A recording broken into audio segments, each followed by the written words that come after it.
Agora esta chamada está sendo gravada. Vamos elevar o pensamento ao Mestre Jesus, nosso amigo, irmão maior, que nos conduz, nos orienta, nos encaminha para cá, para essa escola bendita da terra.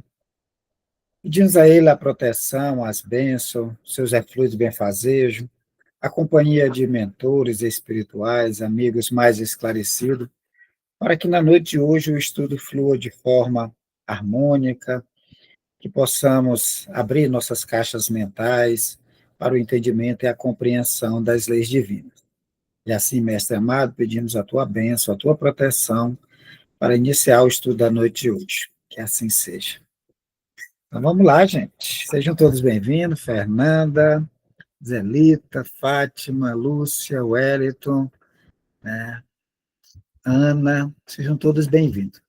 Vamos retomar o estudo do Livro dos Espíritos, que nos permite dilatar um pouco mais a nossa compreensão, né, sobre as leis divinas, né, já que o professor Danizar ele foi muito feliz na formatação, na apresentação dos conteúdos, né, de uma forma bem didática, né, perguntas e respostas, que todos podem se beneficiar.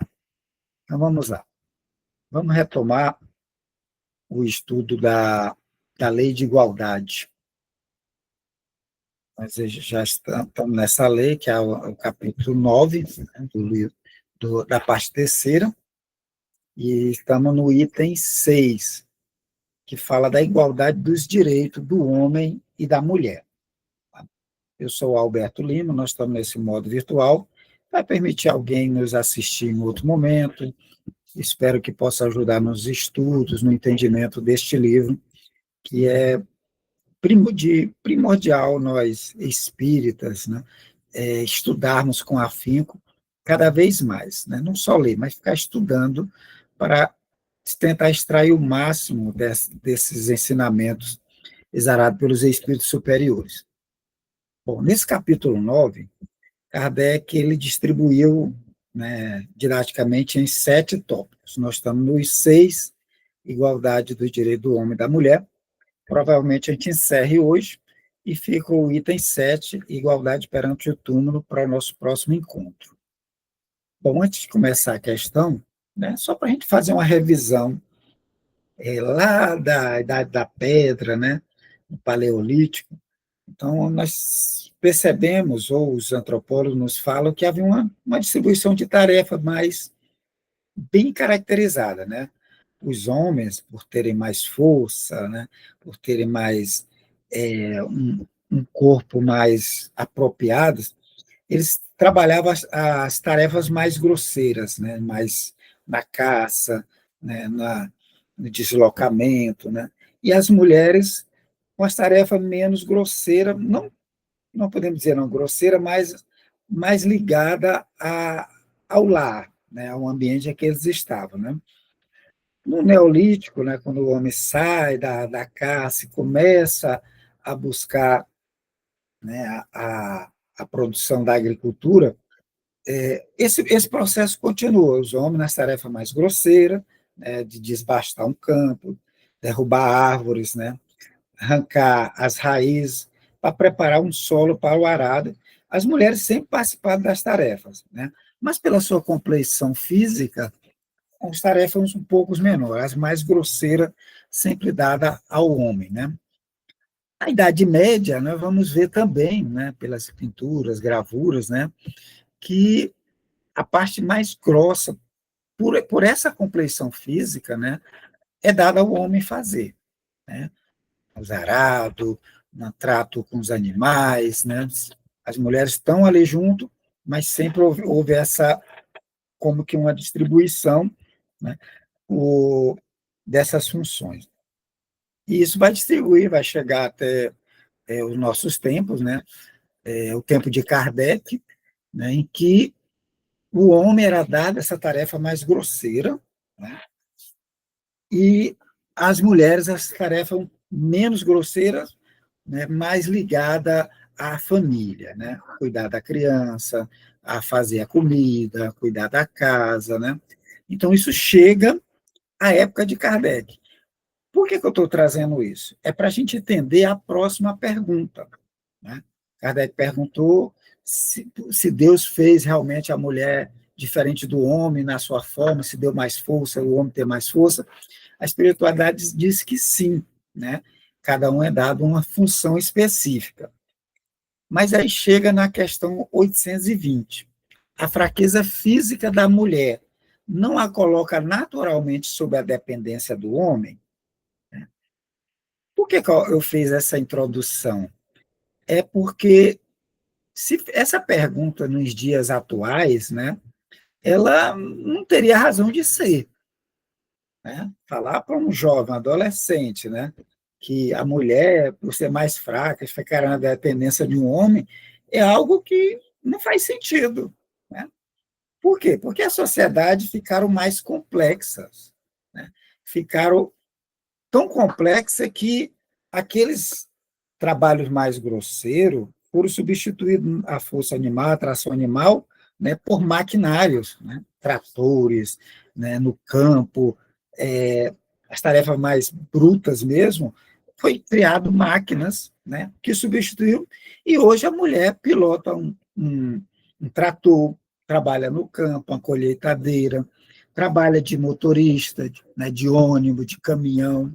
Então, não há atualmente, nos dias atuais, essa discrepância onde a mulher não possa trabalhar. Mas isso não foi do nada, não surgiu assim, desde lá das cavernas, não. Isso é característica das sociedades atuais.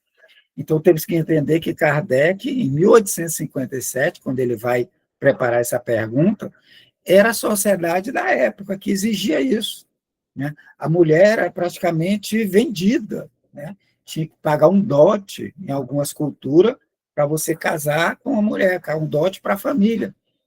Em outras, a família que pagava o dote para o noivo, né? Ou seja, a mulher saía da dependência do pai e ia para a dependência do marido. Era característica da sociedade. Por isso ele faz essa pergunta. Se essa fraqueza da mulher, né, não coloca naturalmente sob a dependência do homem, daí esse poder que o homem exerceu, né, e ainda exerce em algumas culturas, né, de predomínio, de força, né, de expropriação, até mesmo de quase uma escravidão. Né? Em algumas culturas, as mulheres não têm direito, não podem votar ainda em algumas culturas, né? E se olharmos, o próprio direito ao voto foi conseguido em meados, né, do século passado. Então, estamos há muito pouco tempo do direito da mulher de poder votar, de exercer atividade laboral por conta própria. Hoje a gente não vê isso, né? Não caberia, mas a época de Kardec era muito forte isso.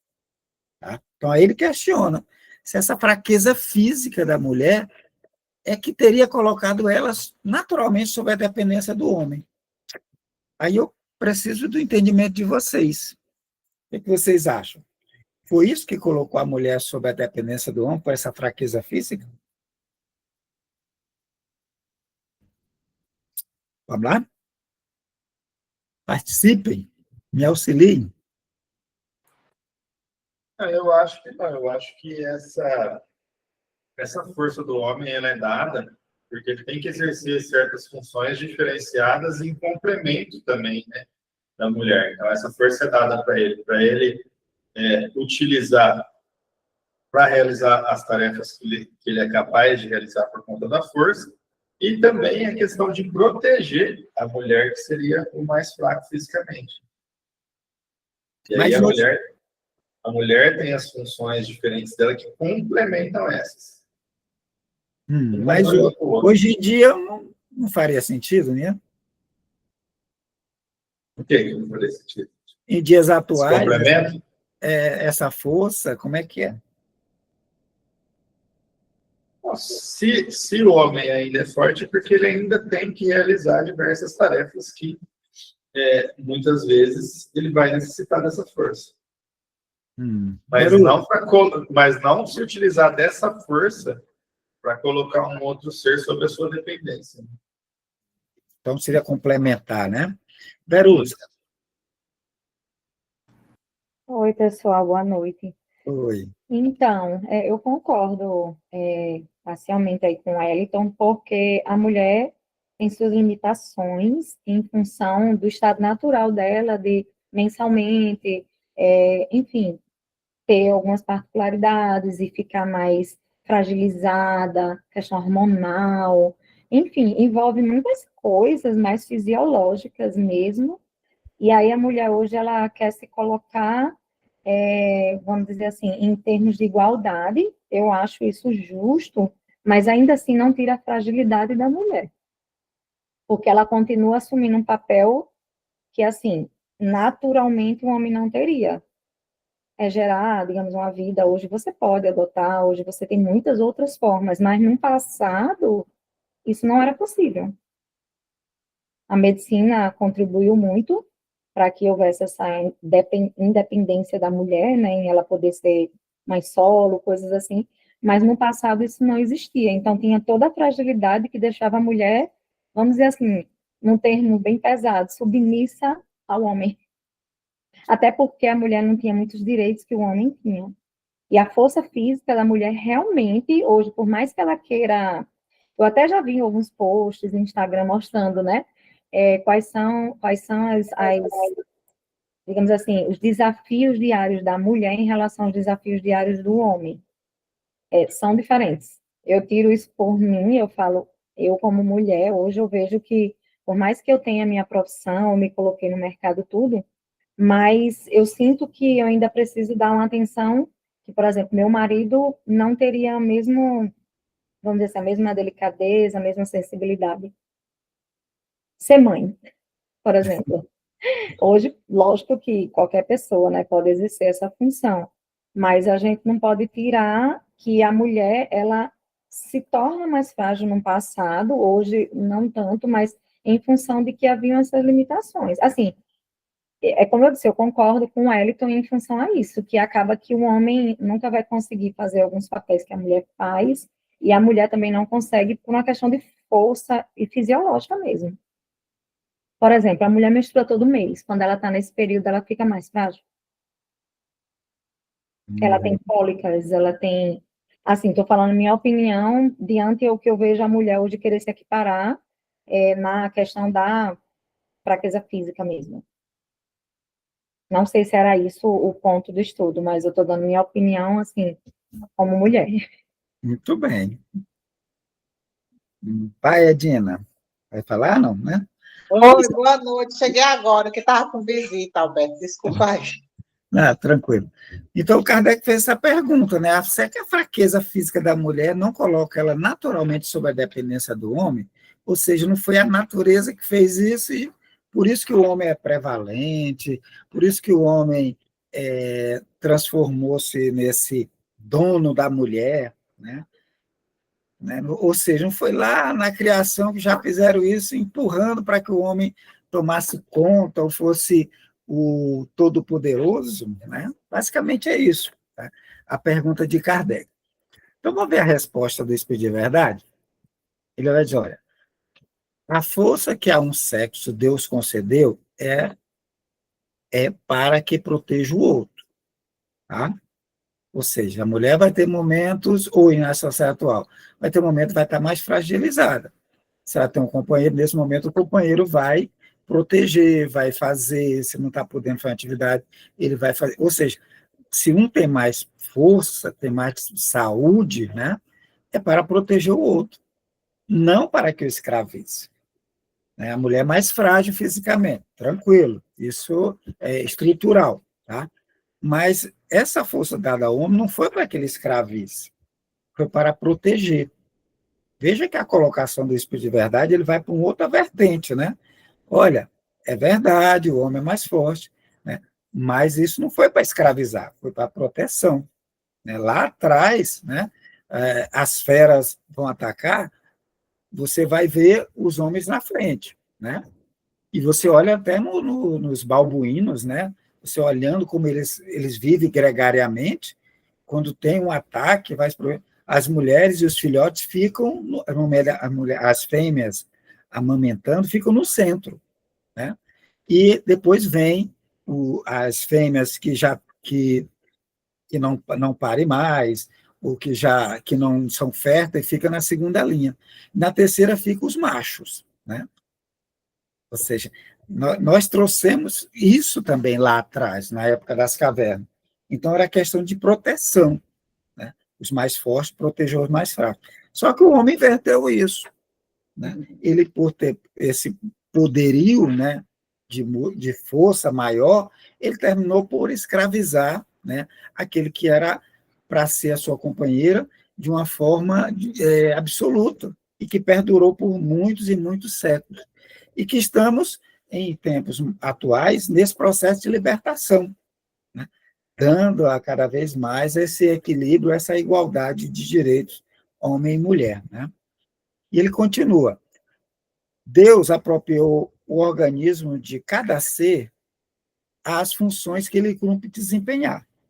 Tendo dado à mulher menor força física, deu-lhe, ao mesmo tempo, maior sensibilidade, apropriada à delicadeza das funções maternais e à fragilidade dos seres confiados aos seus cuidados. Então, se observarmos, as crianças aprendem muito mais com as mulheres, com as mães, do que com os pais. Aprende a como se alimentar, como pegar o objeto, como colocar na boca, como se fazer a própria higiene, né? Então, você vai ver na mulher, ela tem mais essa sensibilidade. Provavelmente, né, nessa nossa evolução, foi a mulher que viu que, por ser mais observadora que viu que assar a carne, né, era muito mais saboroso e menos propício a uma infecção. É muito provável que as mulheres tenham descoberto isso, a cozinhar, porque elas são muito mais observadoras, porque elas têm essa maior sensibilidade, né, apropriada às funções maternais e à fragilidade dos seres confiados aos seus cuidados. Então, as mulheres, né, mesmo lá da época das cavernas, ficava mais junto com os filhotes, né, com os filhos. Então, ela que ensinava os primeiros movimentos, né, os sinais. Essa é a maior sensibilidade. Era uma função apropriada. Já que ela não era tão forte para sair para a caça, ela tinha outras tarefas. Então, Deus apropriou o organismo de cada ser as funções que ele cumpre desempenhar. Não é porque ela é mais frágil que ela vai ser escrava. Ela tem outras funções apropriadas àquela fragilidade que, em torno disso, vai dar sensibilidade para esse acalento, para suprir, para perceber que o seu filho está doente, né? Olha com mais... Hoje em dia, nem tanto, né? Nós vamos ver pais muito mais dedicados, né? Vamos ver pais que, quando o bebê está chorando, é ele que vai limpar né? Vai limpar o cocô, o xixi, vai dar banho, vai fazer a comida, né? Então, já temos essa mudança muito grande estruturalmente da mudança dos tempos, tá? Que não está nem nada a ver nesse momento por a questão de força ou não força, mas pela complexidade que as sociedades tiveram esse avanço e cabe a cada um ou a cada grupo, né, se associar entre si para um ajudar o outro com maior ganho para todos, né? Ok? Temos a questão 821, então. As funções que a mulher é destinada pela natureza terão importância tão grande quanto as deferidas ao homem? O que Kardec vai atrás. Olha, as funções a que a mulher é destinada pela natureza terão importância tão grande quanto as deferidas ao homem? Lá nas cavernas, caçar, né, guerrear, proteger, né? As mulheres, cuidar dos filhotes, cuidar da alimentação, cuidar do ambiente, né, para receber. E isso mudou, basicamente, vem mudando e mudou e está mudando o tempo todo. Ele quer saber isso. Se essas funções destinadas à mulher têm a mesma importância ou é tão importante quanto as deferidas ao homem. E aí? O que acham?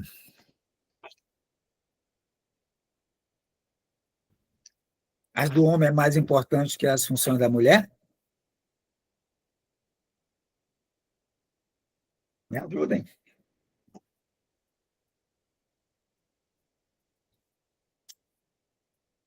Eu acho que, Alberto, boa noite. Eu acho que todas são importantes, Alberto, porque um não completa o outro, né?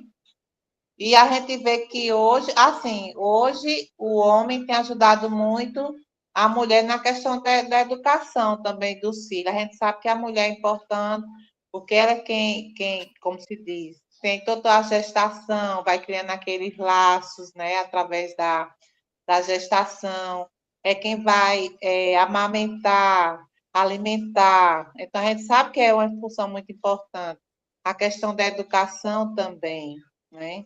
Mas, assim, mas é claro que o homem também é importante. Eu acho que Deus não vai criar dando um privilégio mais a um do que a outro. Mas, com certeza, os dois são importantes. A gente sabe Então, que... no mesmo nível de importância, né, Dina? Uhum, Não são tanto da mulher como do homem? sim. Tudo bem. Quem mais? Quem acha diferente? Que a função da mulher é mais importante ou menos importante que a do homem? A gente sabe que tem essa grandeza, que é importante, né? Mas, assim, é importante. Mas a do homem também é importante. Mas a gente sabe que só você dar a luz assim, como se diz, fazer gerar a criança, dar as primeiras noções de vida, alimentação, a gente É, sabe que é importante, né? o homem não gera, não dá luz Não sei. aos seus filhos, né? É a mulher. É verdade, Ou seja, por mais avanço da ciência, precisamos da mulher é para verdade. dar à luz, né? Então a mulher é mais importante. Sempre por Olhando aí por viu, esse, Lúcia? olhando por esse lado, a gente não estaria aqui sem a mulher, não tem como. Por É esse lado e verdade. pelo outro lado também. A Ah, mulher é mais importante. Ora, ó, então, ó, a gente está achando que é mais importante que as funções do homem, né? olha, Porque que, Alberto, é tão importante ah, a sensibilidade, a delicadeza da mulher, o instinto materno. Tudo isso a mulher está ensinando, inclusive para o homem. O homem está ficando mais sensível, mais delicado. Então, Deus deu essa força maior para a mulher. Entendeu? Eu acho que esse lado, o lado feminino da criação, ele ensina muito para o outro lado. Ele tem muito a contribuir, entendeu? Por isso que eu vejo que o lado feminino tem uma importância maior que o masculino. O masculino aprende muito com a mulher, com a delicadeza, com a sensibilidade. A gente vê comparando lá na época das cavernas, a brutalidade, como as coisas eram resolvidas. E hoje, quando a mulher está à frente de um comando de alguma coisa, no trabalho, né, nas empresas, você vê que a rentabilidade, a competência do setor, ele demonstra um crescimento maior do que quando é administrado por homens. Você pode perceber isso. então, um influencia o outro, né? Tanto, por exemplo, quem só geria as empresas era só homem, né? Até um certo tempo, né? Mas as mulheres já entraram nesse campo, já são gestoras, já são administradoras, já são donas de negócio, né? Ou seja, as mulheres estão indo também para as funções que antes era só homem, assim como os homens, né? Estão aprendendo a fazer tarefas que era só de mulher, né? O crochê, o artesanato, era tarefa específica para as mulheres, né?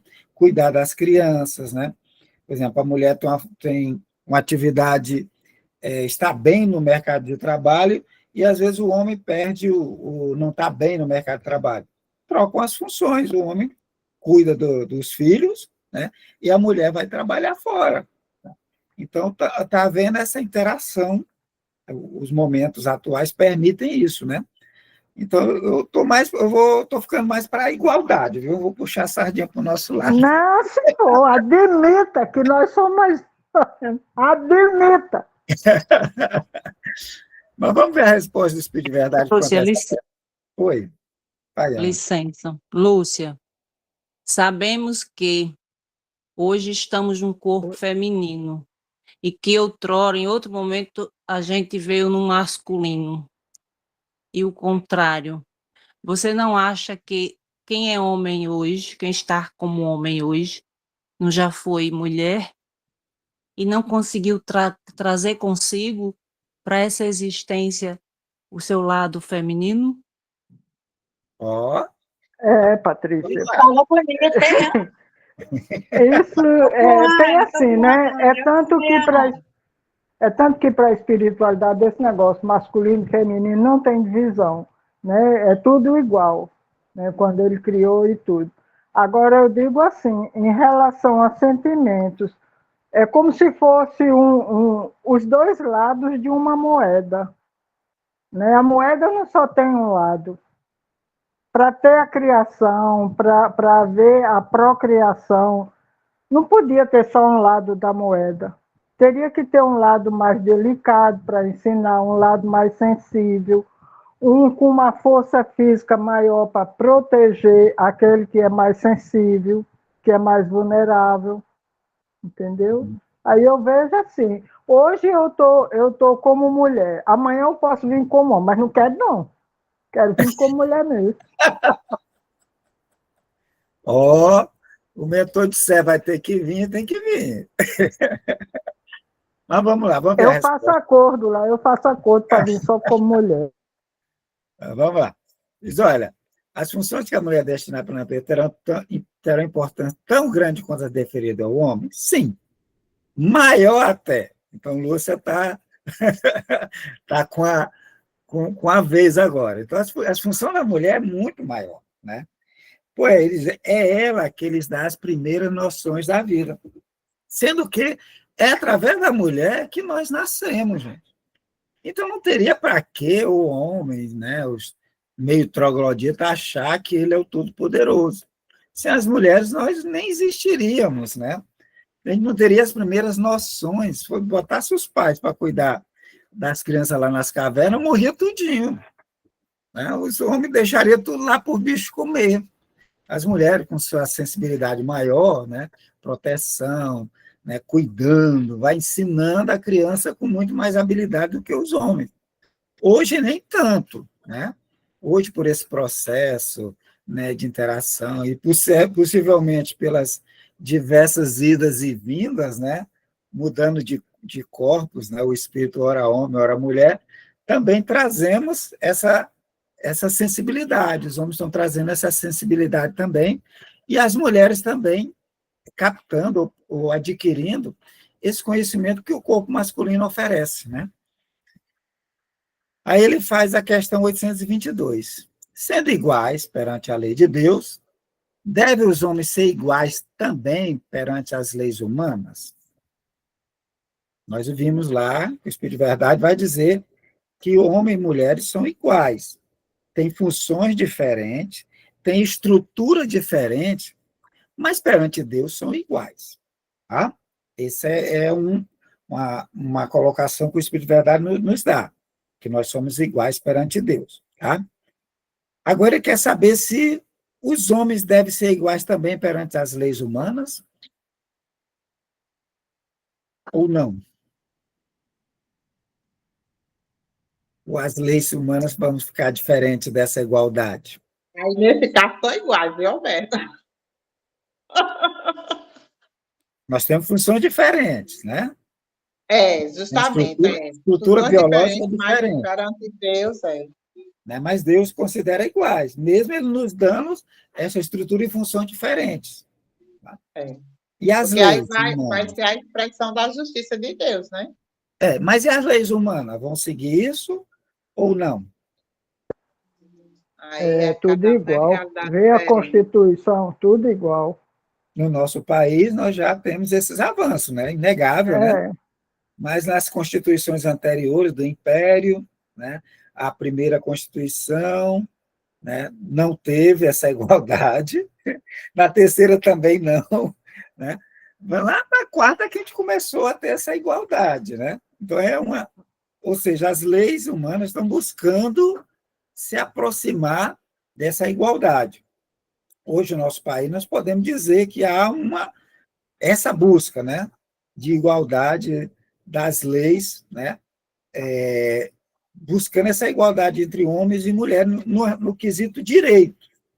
Direito à vida, direito à propriedade, direito à liberdade, direito à locomoção, né? Tudo isso sem a restrição que havia antes, né?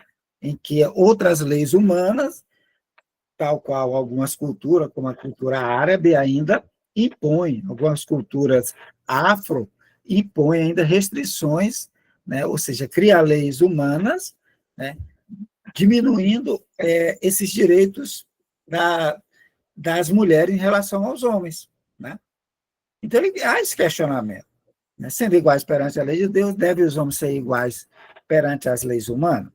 Vamos ver o que o Espírito de Verdade nos coloca. Olha, o primeiro princípio de justiça é esse: não façais aos outros o que não querereis que vos fizesse. Tá? Ou seja, você gostaria de ter essa restrição de direito? Não, então vamos fazer essa restrição. A criatura que hoje, né, defende que as mulheres sejam consideradas com menores direitos. Possivelmente, em outra encarnação, por exemplo, na cultura árabe, né, que as mulheres não têm praticamente poucos direitos. Tá? Na cultura árabe, possivelmente, aquela criatura que hoje defende, né, essa ideia que as mulheres são inferiores, pela lei de reencarnação, ele pode voltar no corpo feminino. Então, quando ele se deparar no corpo feminino e ver essa restrição, né, ou seja, esse princípio da justiça, em que ele fez ao outro que não gostaria que fizesse a ele, lá ele vai ser uma daquelas mulheres, né, que vão lutar contra. Uma coisa é você estar mandando, a outra quando começa a mandar em você, né? Então, por isso que ele chama a atenção, que é um princípio da justiça. Ou seja, se você não quer essa restrição para o outro, para você, não faça para o outro. Então, o melhor mesmo é tratar igualmente as criaturas, né? E Kardec não fica satisfeito, ele faz a 822A. Assim sendo, uma legislação, para ser perfeitamente justa, deve consagrar a igualdade dos direitos do homem e da mulher? Lembrando que Kardec é de 1857, esse livro. Então, não havia igualdade de direito das mulheres na legislação francesa. A mulher era dependente do homem. Tá? Por isso que ele faz essa pergunta. Há uma legislação, para ser perfeitamente justa, deve consagrar a igualdade dos direitos do homem e da mulher? Deve ou não deve? Hoje já temos um prelúdio, né? Na legislação brasileira, nós já temos um prelúdio dessa igualdade, mas ainda há muita coisa para melhorar, mas nós já percebemos isso. E como é bom isso, né? A mulher fazer o que quiser, trabalhar na área que quiser, sem pedir autorização de quem quer que seja, né? Então, a legislação está fornecendo isso. A legislação humana está fornecendo isso. Então, ela vai estar se aperfeiçoando, não é isso? Vamos ver o que o Espírito de Verdade nos fala. Você não quer falar, né, hoje? Olha, dos direitos, sim. A legislação humana, para ser perfeitamente justo, deve consagrar a igualdade dos direitos do homem e da mulher. Né? Aí ele diz, dos direitos, sim. Tá?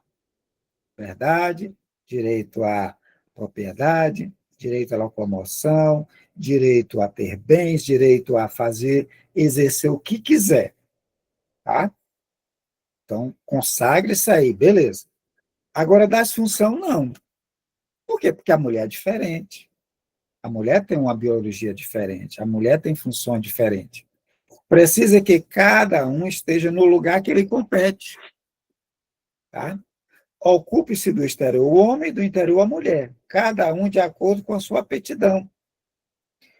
Mas isso não impede que, se a mulher tiver mais aptidão para trabalhar no exterior e o homem tenha também para trabalhar no interior, que possa trocar os papéis. Né? A lei humana, para ser equitativa, deve consagrar a igualdade dos direitos do homem e da mulher. Então, ele volta a bater no ponto. A lei humana, para ser equitativa, tratar com igualdade os desiguais, né? Ou seja, é desigual, mas tem que ter os mesmos direitos. A função da mulher biologicamente é diferente, mas hoje ela já comprova que pode participar de todas. Ah, Alberto, uma competição de atletismo, né? Tem direito a competir? Tem, a legislação consagra. Mas as funções, botar uma mulher para competir com um homem é justo? Não, né? Ela vai competir com as mulheres, na natação, no futebol, né? E qualquer esporte que tenha disponibilidade. Por quê? Porque a estrutura da mulher é diferente. Não dá para colocar ela, mulheres contra os homens, porque os homens levariam vantagem. Né? Os homens têm uma estrutura óssea maior, mais fortalecida, grupos musculares com mais força, então eles levariam vantagem, porque a função é diferente. Entenderam, gente? Então, consagre igualdade de direito do homem e da mulher. Tranquilo. Tá? Mas lembrar que nas funções a mulher é diferente. Beleza? Tranquilo? Então, ele continua. Todo privilégio a um ou a outro concedido é contrário à justiça. Ele conceder privilégio aos homens, ter mais poderes, mais direito que as mulheres, ou as mulheres que os homens, é contrário à justiça. A emancipação da mulher acompanha o progresso da civilização. Se em 1857, no século XIX, século XX, início do século XX, até do XXI, só um instante aqui, deu uma câimbra. Deu uma câimbra aqui, desculpa, gente. A emancipação da mulher acompanha o progresso da civilização. Né? Sua escravização marcha de par com a barbárie.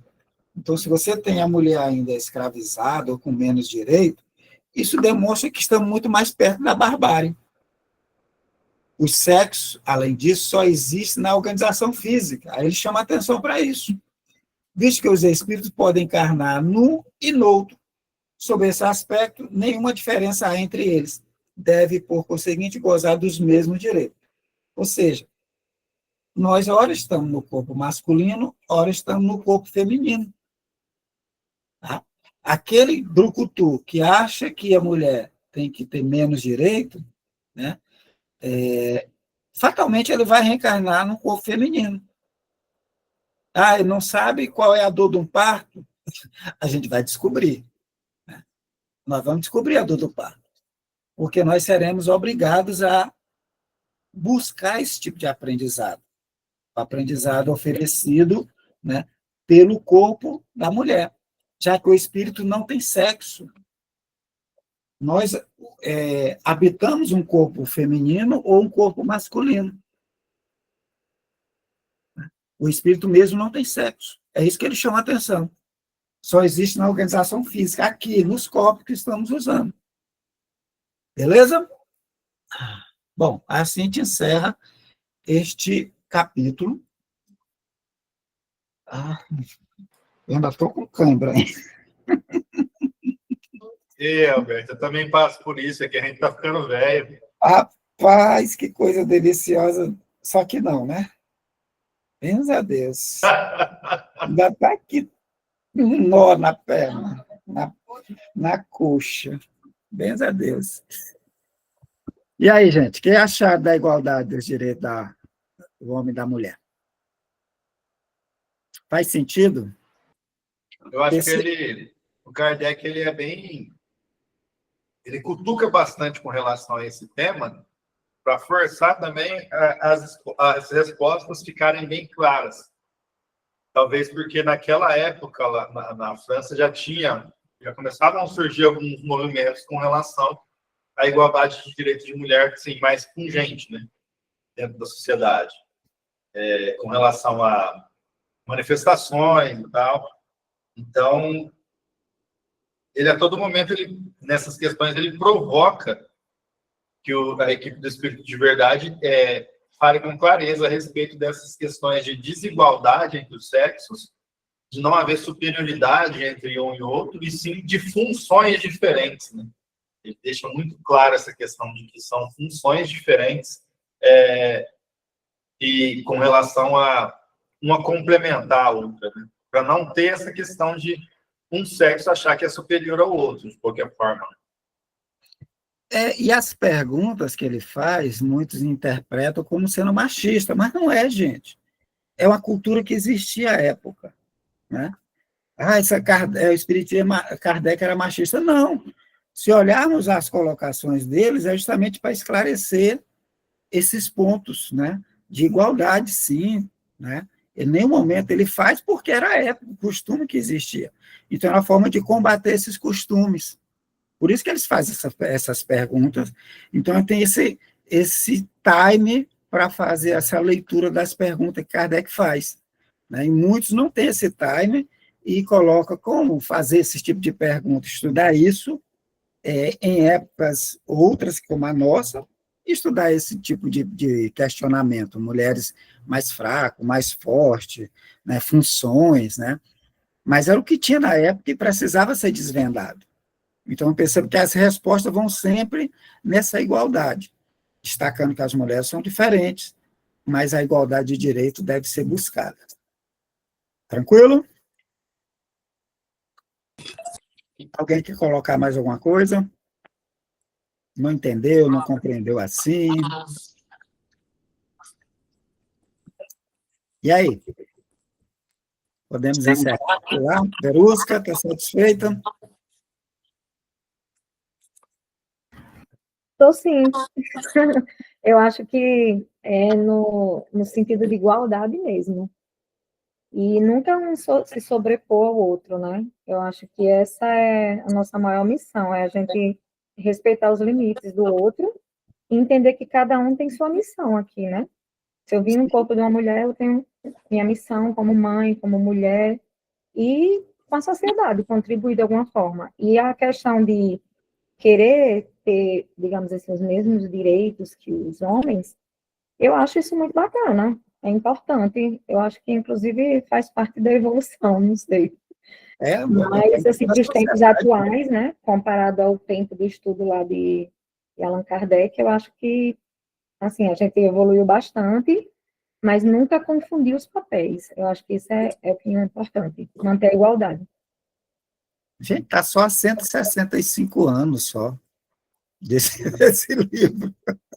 E quantas mudanças a gente observa, né? Só menos cabeça muito trancada para não perceber as mudanças, né, da sociedade, dos papéis das mulheres na sociedade, né? Hoje é bem claro, é claro que os novos que estão chegando não entendem isso, né? Que a mulher foi mais submissa, né? Por questões outras, a mulher era submissa realmente, né? Falta de cultura, falta de estrutura, né? Mas hoje não, hoje já não tem mais esse motivo, né? Mas cabe esse alento, esse alerta, né, para quem vai ver depois, né, os mais jovens, né, para entender que culturas existem, épocas distintas existem, e que a mulher tiveram papéis menos, né, de menos expoência do que tem hoje, né? Não achar que sempre foi desse jeito, é um processo lento, né? Processo paulatino dessa emancipação e a busca dessa igualdade, né, entre homens e mulheres. Tudo bem? Então, podemos mudar de assunto? Vamos mudar de assunto, então. Vamos para o livro Os Mensageiros. O livro Os Mensageiros, né? Vamos para o capítulo 27. Já estamos passando do meio, já, viu, gente? Nosso Já estamos próximo de alcançar a leitura desse livro, né? Que é um livro da coleção escrita pelo espírito André Luiz, através de Franciscano Xavier, tá? E que nos relata uma semana, né, de atividades de um grupo, né, que ele chama Os Mensageiros, que fazia parte de um curso que André Luiz se candidatou para fazer, e ele teve várias experiências e foi narrando para nós. Experiência em nosso lar, com a reunião de espíritos que se prepararam para ser mensageiros, para trazer a palavra, para dar exemplo de espiritualidade, não fizeram. Nos fala do deslocamento, né, que tem transporte, tem estrada, né, e eles resolveram andar fora da estrada, né. Tem as estradas de deslocamento das colônias para a crosta, mas eles vieram por outros caminhos e terminaram num posto de socorro avançado de uma colônia espiritual que é plotada dentro do umbral grosso. Nosso lar é uma colônia fora do umbral grosso, é no umbral fino, tá?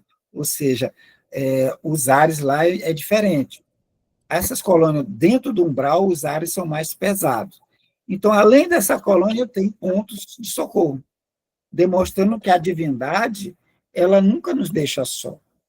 Tá? Por mais que a gente nos achemos abandonados, nós temos sempre companheiros, amigos que estão trabalhando para nos proteger. A criatura que desencarna e fica dormindo, por exemplo, no meio do campo, né? No meio de uma estrada, esses irmãos vão lá, recolhem a criatura que está dormindo e leva para um ponto de socorro. E fica a criatura dormindo lá em barracões até resolver acordar. Alberto, e quem são esses? São as pessoas que acreditam que morreu, a criatura fica dormindo. Então, ele se fascina com aquela ideia, ele fica hipnotizado e não acorda. Abre o olho assim, vê que não é o juízo final, volta a dormir, e fica dormindo. Só que André Luiz vai dizer que são os que dormem. Depois que a criatura acordar, né, ele passa a ser dementado, gente. Ele não sabe o que aconteceu, não sabe que morreu, achou que estava só dormindo, acordou, né? E depois que ele passar por esse processo, vai ser feito um tratamento, que ele vai recobrando paulatinamente, lentamente, as suas memórias, né? Ele começa todo um processo de reestruturação, né? De estudo, de busca de novas oportunidades para voltar à Terra até conseguir atingir seus objetivos. É uma lei. Posso não gostar da ideia de ter que voltar, mas é uma lei. Ninguém escapa dessa. A não ser aqueles espíritos que já passaram por todo esse processo, evoluíram tanto que ficaram perfeitos. Não precisa ou não tem nada para aprender na matéria. São os espíritos puros, então esses não reencarnam mais. Até lá, é esse processo. Bom, André Luiz está nos contando que nesses barracões eles fizeram uma prece, né? E ele nos fala do efeito da prece. Quando estamos fazendo a prece, nós emitimos uma luz. Cada ser emite uma luz na tonalidade e na expansão da sua elevação. Aqueles menos elevados, só um rabiscozinho de luz. Os menos elevados, os mais elevados, um verdadeiro sol brilhando. E depois da prece, a divindade manda elementos, força, manda energia. Ele diz que parecia flocos caindo sobre os chakras coronários de todos que estavam trabalhando. Ao adentrar, era absorvido e era como se multiplicasse e saía de cada trabalhador outros elementos de força. Ou seja, a divindade manda para nós utilizamos essa energia e nós doamos aos outros. Então, a prece é muito interessante por permitir esse recepcionamento dessas energias com maior facilidade e maior capacidade. Demonstrando ainda que Quanto mais elevado o indivíduo, maior a capacidade de colher e de absorver essas energias. Quanto menos elevado, colhe e absorve menos essa energia. Pois bem, ele nos fala que, voltando do trabalho da prece, no dia só 1980, que estavam dormindo nos barracões, só 2 acordaram. Ele dá uma lição maravilhosa, que a gente tem que fazer o bem, auxiliar o máximo, mas não esperar retribuição. Deixar com Deus, que Ele é que sabe o que é melhor. Voltaram para o castelo, teve o Alfredo foi atender uns trabalhadores, né? Teve uma lição muito interessante de Alonso. Alonso queria, né, notícia da família. E ele disse que à noite, quando ele estava tentando dormir, a família mandava mensagem para ele, chamando ele. É um caso de obsessão de encarnado, os que estão na carne, perturbando o espírito que desencarnou. Ou seja, a família chorosa, pedindo, chamando, papai, mamãe, volte, porque nos deixou. Esse tipo de atitude manda para o espírito essas mensagens. Ele disse que não estava conseguindo nem dormir lá, por causa desse chamado da família. Queria ir, mas aí o administrador, ele diz, olha, eu não aconselho, você não está preparado, se prepare mais, quando você estiver bem, você vai. Por quê? Se você for decidir, você não volta. Aí ele dá exemplo de 2 outros trabalhadores que foram autorizados a visitar a família, mas não conseguiram voltar. Ficaram sendo obsessores da família. Era desencarnado, obsediando os encarnados, né? Ou uma obsessão múltipla, né? Desencarnado obsediando o encarnado e o encarnado obsediando o desencarnado, né? Bom, aí vamos para uma outra situação. Já que, enquanto o Alfredo atendia os trabalhadores, o Aniceto, que era o instrutor, chamou os 2 pupilos dele para novos aprendizados. Vamos, Fátima. Vamos. Capítulo 27, o caluniador. Enquanto o administrador entregava a conversações educativas com os numerosos subordinados, Aniceto chamou-nos a pequena construção isolada e falou: vejamos outro ensinamento. Avançamos na direção de algumas câmaras separadas. Nosso instrutor abriu uma porta e vimos um louco, que parecia fundamente irritado. Fixou em nós o olhar inexpressivo e gritou estentoricamente. Aniceto, porém, adiantou-se e cumprimentou-o atencioso. Como vai, Paulo?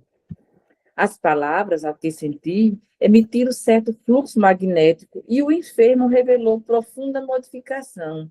Aquietou-se de súbito, sentou-se mais calmo, embora trêmulo e espantadiço. Tem sentido melhoras, Paulo? Perguntou nosso orientador bondosamente, tocando no ombro. Ao contato pessoal de Aniceto, o doente mostrou algum raciocínio e respondeu: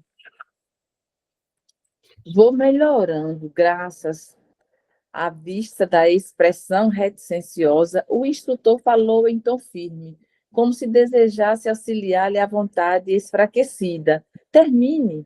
O doente fez enorme esforço e concluiu: graças a Deus.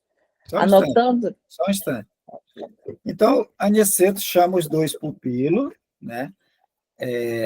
André Luiz e Vicente, e vai olhar algumas câmaras separadas. Câmaras são quartos, tá? Ou seja, alguns quartos que estavam separados. Eles foram até lá. Aí ele abriu um dos quartos. Nesse quarto, o André Luiz disse que tinha um louco, né? Um louco, que na hora que viu ele, gritou, né? Irritado, deu um grito estridente mesmo, né? Histericamente. Mas Aniceto, que era o instrutor, né? Ele cumprimenta aquele louco que estava gritando. Aqui é interessante, ó. As palavras, né, de Aniceto emitiram um fluxo magnético. Ou seja, a presença de um espírito elevado, né, ele consegue mudar o ambiente. A própria palavra, a entonação da palavra, emite fluxo magnético que fez com que o enfermo, né, mudasse aquela posição, né, de histérico, se aquieta, começou a ficar quieto, sentou mais calmo, né? Está espantado, está tremendo, mas está mais calmo. Ou seja, o contato das palavras emite um fluxo magnético.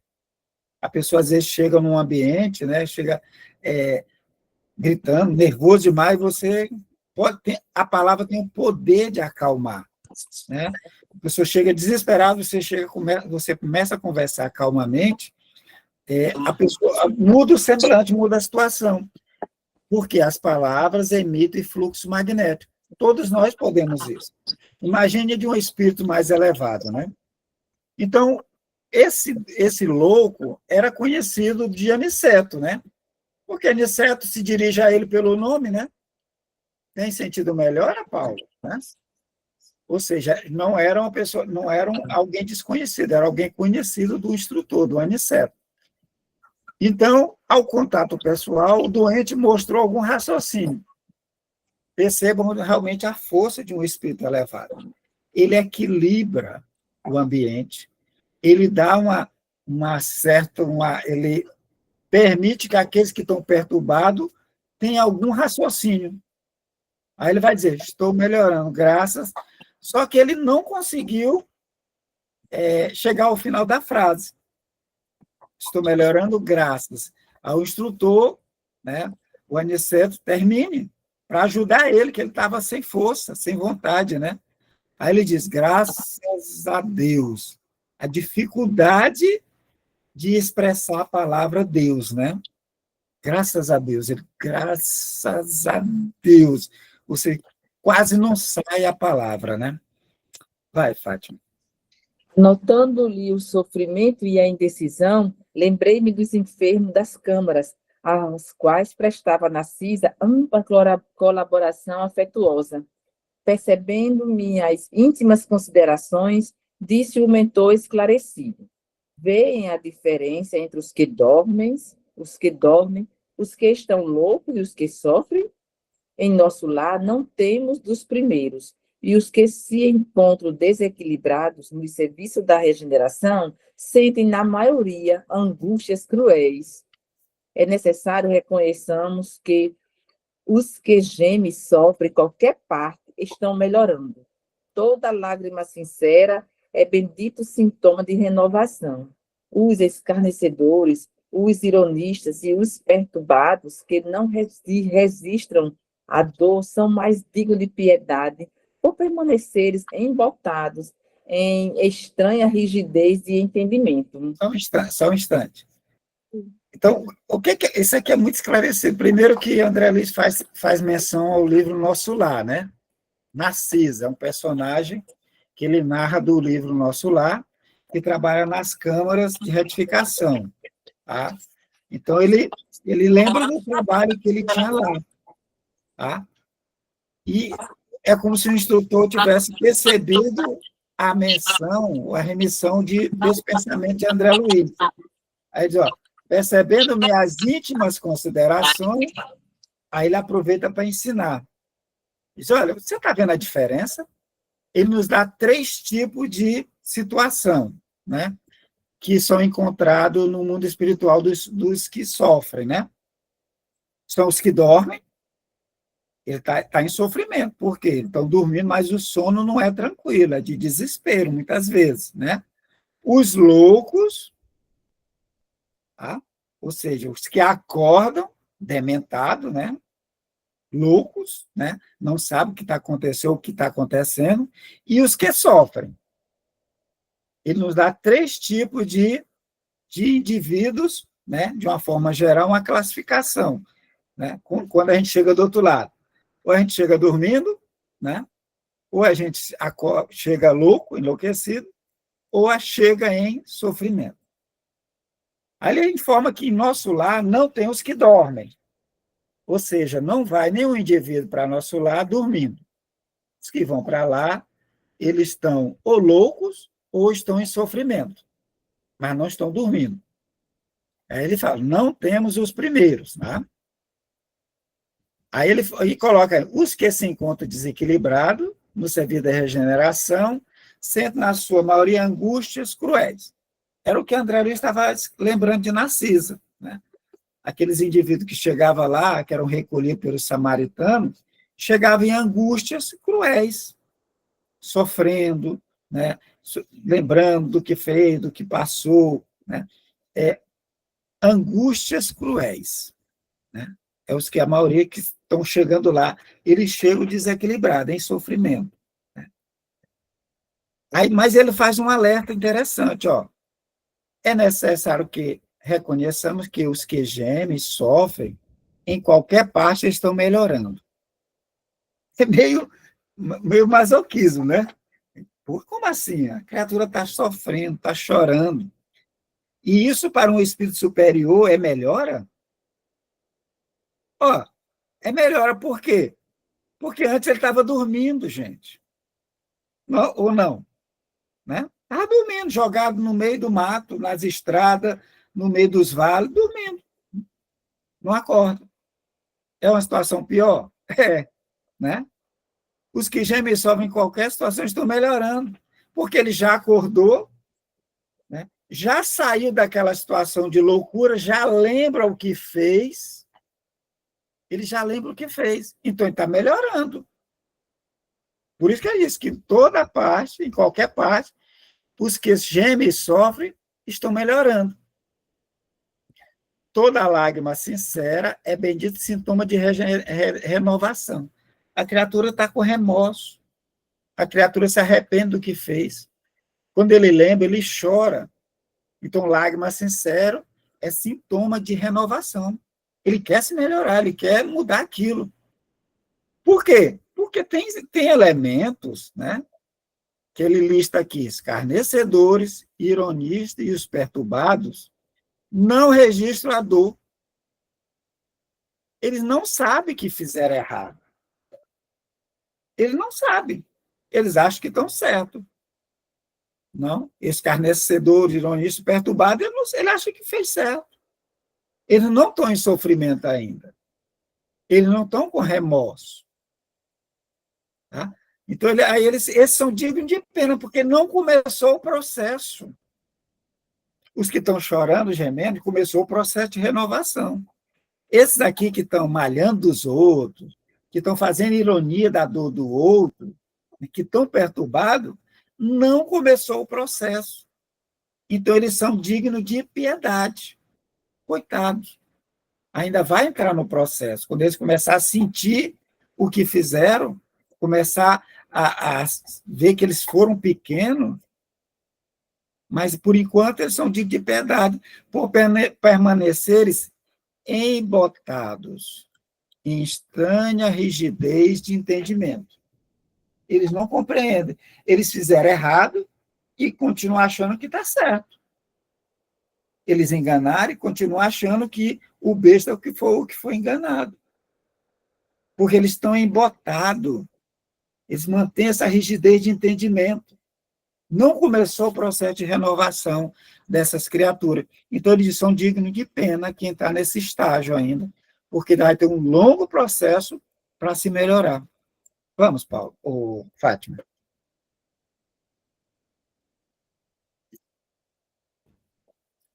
Fátima?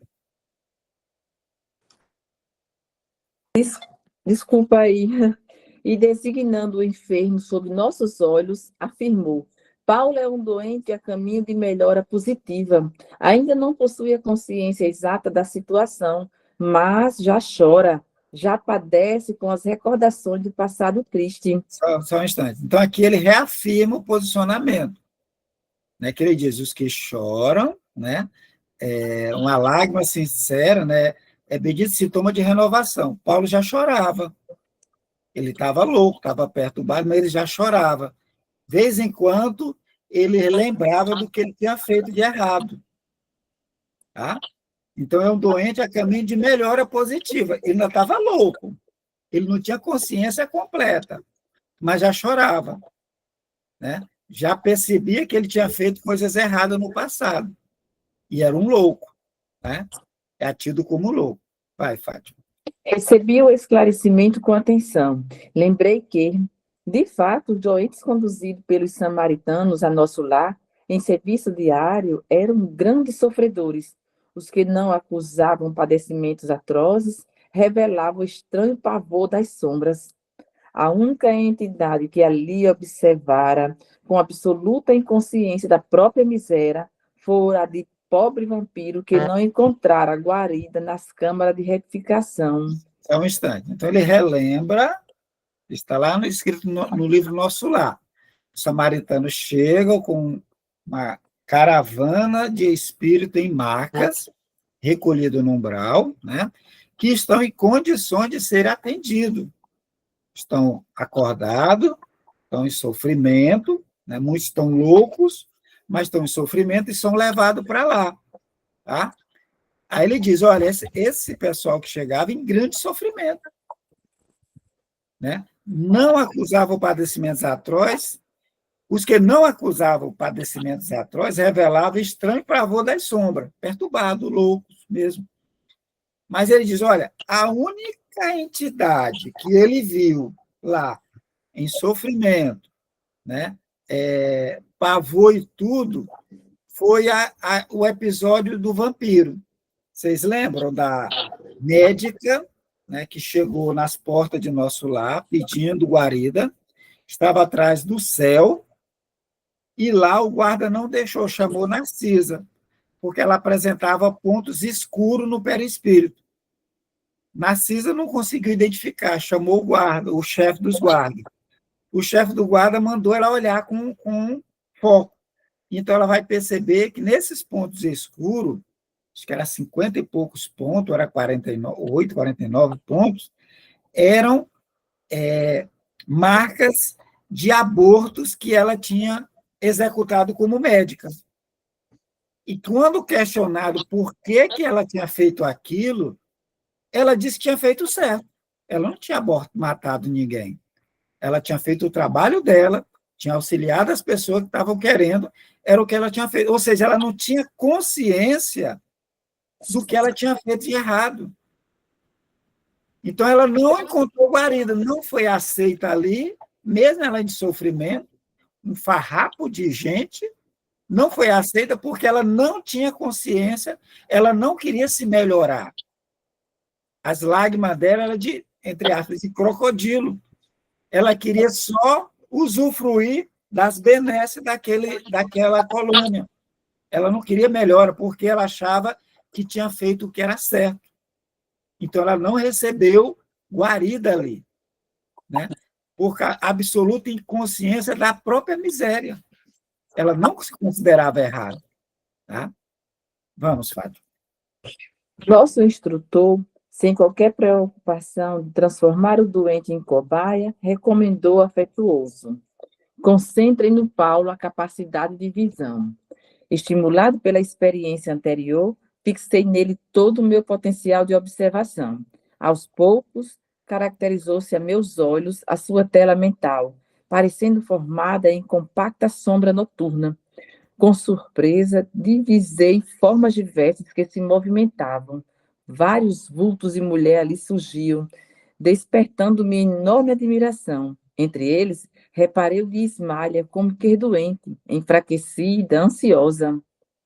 Alguns homens passavam igualmente, mostrando desesperação, e notei nessas imagens o próprio Alfredo a evidenciar cansaço e extrema velhice prematura.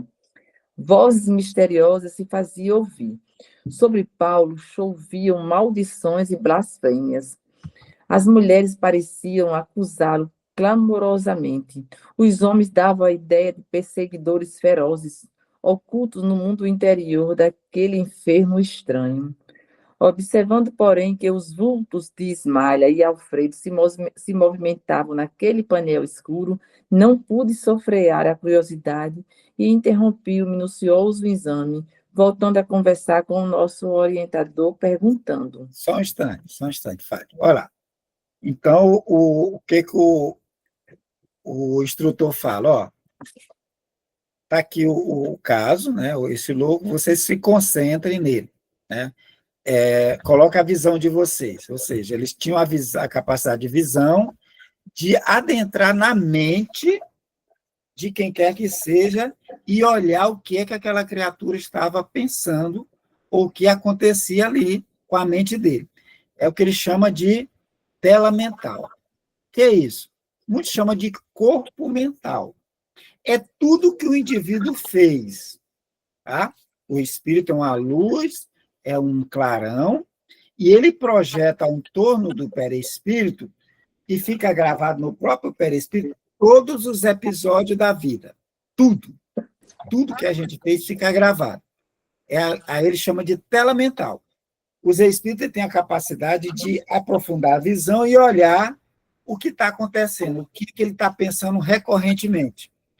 Então, André fixa na tela mental e aparece para ele, primeiramente, sombras escuras, né?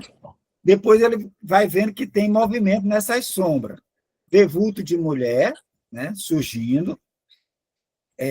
Aí também homens, né?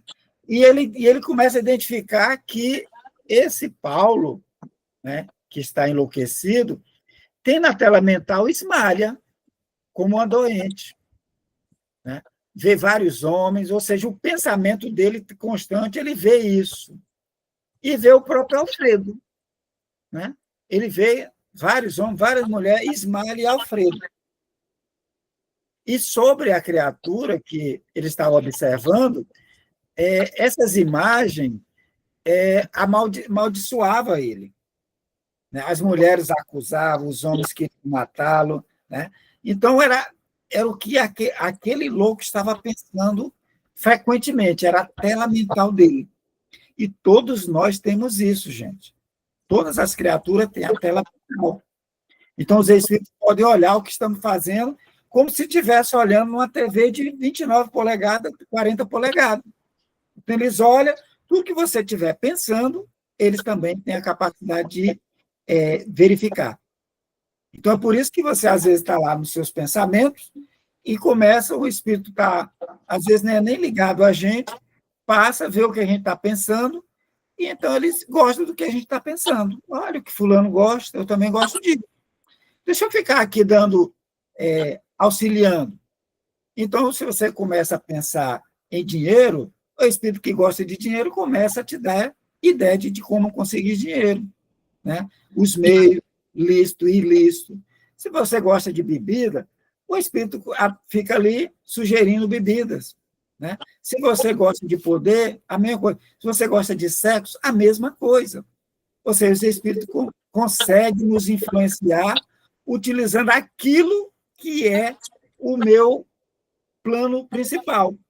O que eu tenho pensado mais, eles adentram e começam a nos bombardear com esse tipo de pensamento. Então, ele percebeu que Alfredo e Ismália estavam nos pensamentos de Paulo. Ele estranhou. Peraí, vou lá falar com o instrutor. Por que esse povo está nesse pensamento? Ou seja, havia uma ligação de Paulo com Ismália e com Alfredo, né? Então, ele vai conversar. Vai, Fátima. Explicar o fenômeno. Estou assombrado. Antes, porém, que pudesse expressar maiormente o espanto que me dominara, Aniceto ajuntou. Já sei. Admira-se da presença de Ismália e do seu marido nas reminiscências do enfermo. E, ante a minha perplexidade, continuou. Lembra-se da história de Alfredo? Temos diante de nós o falso amigo que lhe arruinou lá. Paulo, contudo, não somente cometeu a ingratidão, como envenenou o espírito de outras senhoras. Traiu outros amigos e destruiu a alegria e a paz de outros santuários domésticos. Observando Ismália aflita e Alfredo desesperado, nas recordações dele, vemos as imagens criadas pelo caluniador para seus próprios olhos. Nossos amigos deste posto evolutivo transpuseram a fronteira da mágoa, escaparam aos monstros do ódio, veste-se hoje de luz. No entanto, Paulo os vê como imagina, para escarmento de suas culpas. O criminoso nunca consegue fugir da verdadeira justiça universal, porque carrega o crime cometido em qualquer parte, tanto nos círculos carnais como aqui. A paisagem real do espírito é a do campo interior. Viveremos, de fato, com as criações mais íntimas de nossa alma. Só um instante, pai. Aqui é muito elucidativo, gente. Então, lembra da história? Alfredo contou a história dele nesse livro, né? Ele era casado com Ismália e tinha um sócio, e que esse sócio envenenou ele, né? Insuflando ele, o ciúme dele, de que Ismália teria algum caso. Ele plantou falso testemunho, ele armou uma situação, contratou alguém para fingir entrar na casa, e Alfredo chegou de supetão e viu um vulto sair correndo, ele saiu atirando no meio da rua, e a partir dali ele abandonou Ismália. Pegou a família, os filhos, né? A mulher nessa época não tinha igualdade de direitos, ele devolveu ela para os pais, né? E viajou para a Europa. Foi morar na Europa. A Ismália nunca mais viu os filhos. Então, ela adoeceu e desencarnou. Muito tempo depois, ele soube que ela tinha desencarnado, triste e adoecida. Aí ele volta para o Brasil, e quando estava passado muito tempo, esse amigo chama ele no leito de morte, esse amigo estava morrendo, que ele vai falar para Paulo que tinha sido armação, que Ismália nunca tinha traído ele. Então, ele destruiu a amizade, destruiu a família de Alfredo, né? Mas ele diz, olha, não só aconteceu com Alfredo, aconteceu com outras famílias, com outras mulheres. Então, por isso que as imagens davam ele sendo perseguido, blasfemando, acusando ele por ele ter envenenado outras famílias, né? E ele carregava aquelas imagens. Aí, Aniceto, olha, Ismália e Alfredo, eles evoluíram. Ele superou o ódio, a mágoa, né? E estão hoje se vestindo de luz. Eles foram a vítima. Alfredo e Ismália foram as vítimas. Perdoaram, superaram, estão emitindo luz. O caluniador, o criminoso, o que aconteceu com ele? Enlouqueceu. Porque o caluniador é aquela criatura que mata, gente. É um homicida diferente. Mas ele mata a estrutura da outra criatura. A criatura é acusada de algo que não fez, né? E ele termina levando essa culpa para o outro lado. Foi o que aconteceu com o Paulo, né? Então, ele vai dizer, ó, e a imagem que Paulo mantém na tela mental não é de Alfredo bem e nem de Ismália. A imagem que ele tem é de Ismália doente e de Alfredo triste. E isso faz com que ele se culpe cada vez mais. Aí ele traz um esclarecimento maravilhoso. Ó. O criminoso nunca consegue fugir da verdadeira justiça universal. Aqui no plano terreno, né, o criminoso ele pode fugir. Né, o processo não ser aberto, não ser pego, mas na justiça divina, não. Por quê? Porque as imagens, os sons, o cheiro, as situações, o que ele pensava na hora do crime, ele leva com ele. Está gravado no perispírito do criminoso. Então, onde ele chega, todos podem ver o crime que ele cometeu. Por isso que ele não consegue fugir à justiça divina, porque ele carrega o crime cometido em qualquer parte. Encarnado, desencarnado, ele está carregando. Está na tela mental dele. Então, os espíritos chegam, olham e percebem o que ele fez. Então, tanto nos círculos carnais como aqui, a paisagem real do espírito é a do campo interior. Ou seja, o que a gente pensa. Então, eu desencarnei, eu era uma pessoa má, violenta, desencarnei, eu vou virar santo com a morte? Não. eu serei exatamente o que eu sou aqui. Desencarnei, eu levo essa paisagem mental que eu tinha quando eu estava encarnado. É a mesma coisa. O campo interior da criatura chega pegando fogo e ele enlouquece. Viveremos, de fato, com as criações mais íntimas da nossa alma. Se a gente faz o bem, caridade, fraternidade, auxilia, gente, as criações mentais é o que você fez.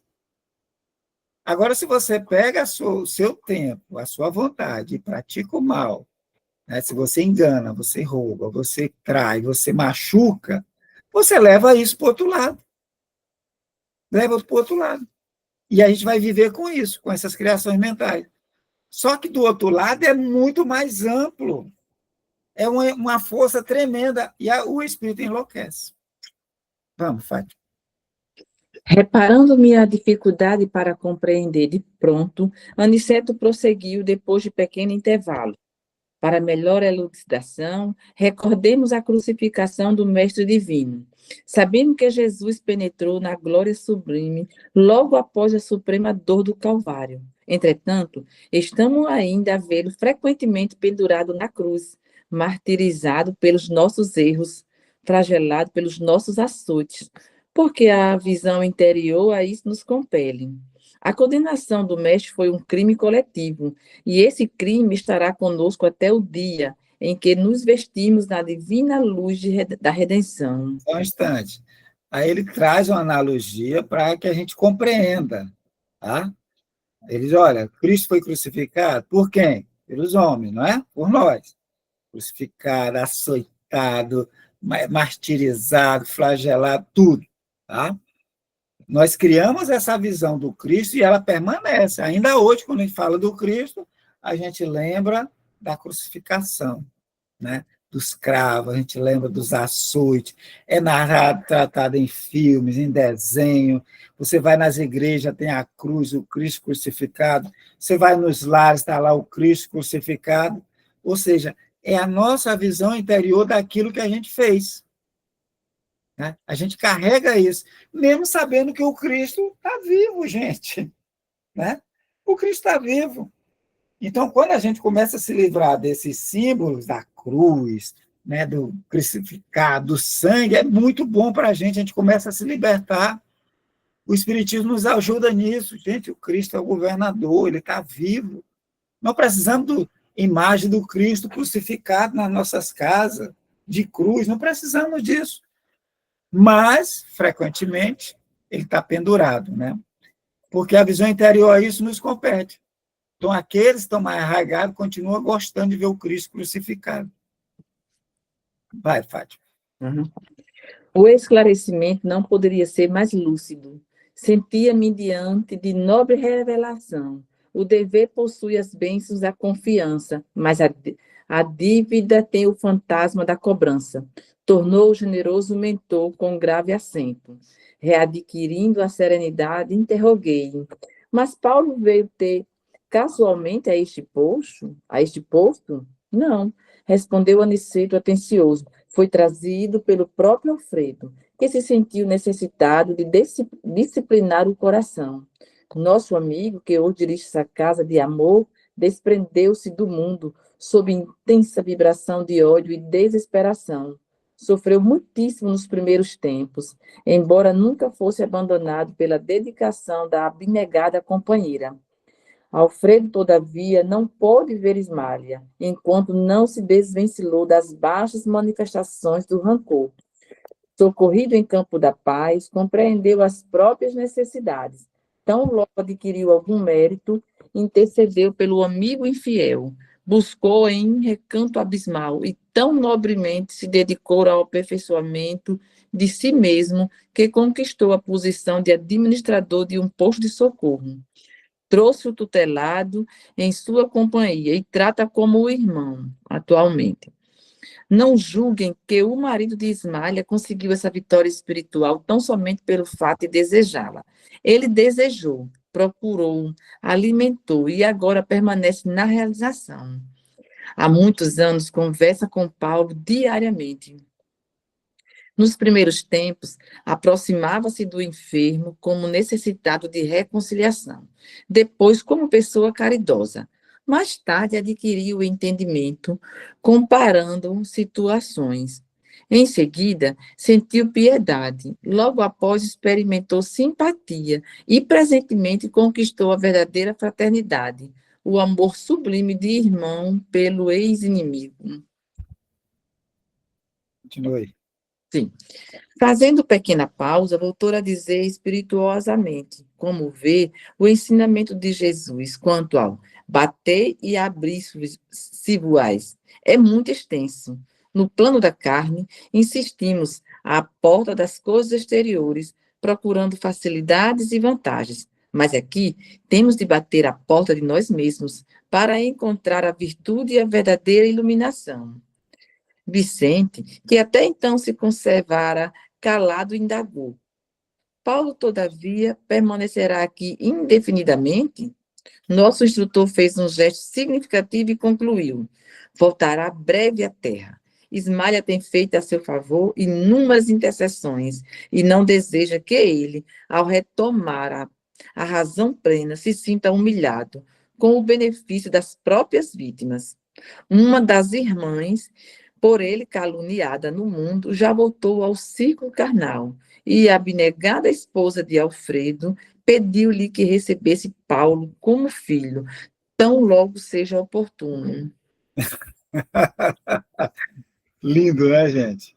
É maravilhoso. Maravilhoso. Então, Paulo estava no abismo. Alfredo chegou lá cheio de ódio. Mas esse ódio impedia de perceber a presença de Ismália. Então, ele não via Ismália quando chegou lá, ele que estava atrás. Ele teve que se livrar do ódio do coração para poder ter acesso a Ismália. Então, ele teve que lutar muito. Não é algo simples, né? Alguém que faz mal a gente superar. Então, a capacidade de Alfredo aqui foi maravilhosa, né? Então, ele insistiu, depois foi socorrido, ganhou algum mérito, ele intercedeu pelo o amigo infiel. Foi lá buscar ele no recanto abismal, dedicou-se a ele, e quando ele foi trabalhar nesse posto, ele levou o Alfredo para lá, ou o Paulo para lá, e trata como irmão, né? Vai lá, todo dia conversa com ele. Então, ele, primeiramente, aí ele vai dizer, olha, não foi tão fácil, né? Não foi fácil, não. Ele desejou isso, ele procurou e alimentou esse desejo de superar esse ódio. Ele queria experimentar ele mesmo, né? De vencer esse ódio. Então, ele vai lá, busca ele, primeiro por reconciliação, ele visitava, via como é que estava, para se reconciliar. Depois, com a ideia de caridade, né? Ele conseguiu o entendimento que quem estava ruim não era a vítima, e sim o causador do crime, né? A situação de Paulo era muito mais difícil que a dele. Então, ele conseguiu, né? Comparando a situação, ele sentiu piedade. Aí veio a simpatia e, presentemente, a fraternidade, né? E agora ele vê ele como irmão adoecido, né? E ele estava lá, mas não ia ficar o tempo todo. Assim que ele se equilibrasse, ele ia ser levado para outro canto. Olha só, eles achavam que se Paulo ficasse lúcido, quando visse Ismália e Alfredo, né, e que eles que tinham ajudado ele, ele ia ficar muito deprimido, ia ficar humilhado daquilo. Assim que ele se melhorasse, ele ia ser transferido e ia se reencarnar. Adivinha em que lei, né, em que família ele ia reencarnar? Numa das vítimas. Agora, pergunta, será que ele ia ter uma família equilibrada? Será que ele ia conseguir constituir uma família equilibrada depois? Pergunta que fica no ar, né? A vida toda praticando o mal, com certeza vai ter dificuldade na reencarnação, na família que ele vai nascer, e vai ter dificuldade quando ele for montar a própria família, né? Bom, gente, espero que tenham gostado desse encontro, né? Muita coisa para a gente nos